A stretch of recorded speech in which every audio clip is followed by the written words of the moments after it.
ગુજરાત સરકારે હાલમાં રાજ્યની 9 જેટલી નગરપાલિકાઓનો મહાનગરપાલિકાઓમાં સમાવેશ કરવામાં આવ્યો છે.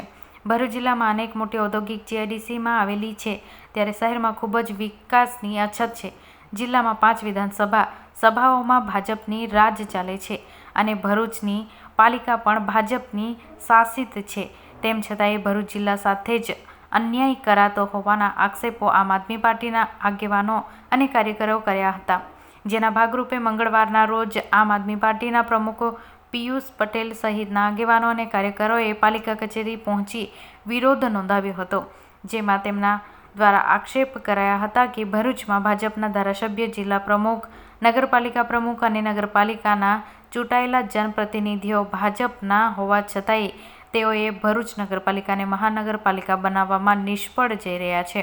આજરોજ ભરૂચ શહેરમાં આમ આદમી પાર્ટીના દ્વારા નગરપાલિકામાં રૂબરૂ જઈ નગરપાલિકા પ્રમુખ અને નગરપાલિકા સીઓને પૂછતા જણાવવા મળેલ કે લોકોએ મૌખિક રજૂઆત ગાંધીનગર કરી છે. ત્યારે આમ આદમી પાર્ટીએ ભરૂચની જનતા વતી નગરપાલિકા પ્રમુખ અને સીઓને જણાવેલા કે રાજ્ય જ્યારે જનતા કોઈ કામ લઈને નગરપાલિકામાં આવે છે ત્યારે તમે લેખિતમાં માંગો છો, પરંતુ ભરૂચ નગરપાલિકાને મહાનગરપાલિકા બનાવવા તમે સરકારમાં મૌખિક રજૂઆત કરો છો.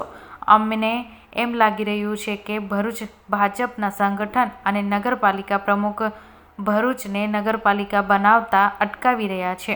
ત્યારે નગરપાલિકાના પ્રમુખ બાહેધરી આપેલ છે કે હવે પછી જે લિસ્ટ આવશે એમાં ભરૂચ મહાનગરપાલિકા બને એવા અમે પ્રયાસો કરીશું અને તમારી રજૂઆતોને પણ અમે સરકાર સુધી પહોંચાડીશું. 2 વર્ષ 2.5 વર્ષ થયા છે તમને અહીંયા આવ્યાને. આજે 2014 થી આજે 2025 થઈ ગઈ. 13 વર્ષમાં મક્તમપુર સિવાય બીજી કોઈ પંચાયતને નગરપાલિકામાં આવરી નહીં લેવાય. આજે આટલા વર્ષોથી શું કહ્યું? તમે બોલાવ ગ્રામ પંચાયતમાં જાઓ. બીજી વસ્તુ કે આજે બોલાવ મક્તમપુર કરતા વધારે ડેવલપ છે, વધારે ડેવલપ છે. આમાં તો તમે જે વાત કરો, અમને પોતાનો અમારા ભેગા એમને લઈ ગયો તો અમારા ટેક્સ નો કેટલો બધો ફાયદો થાય.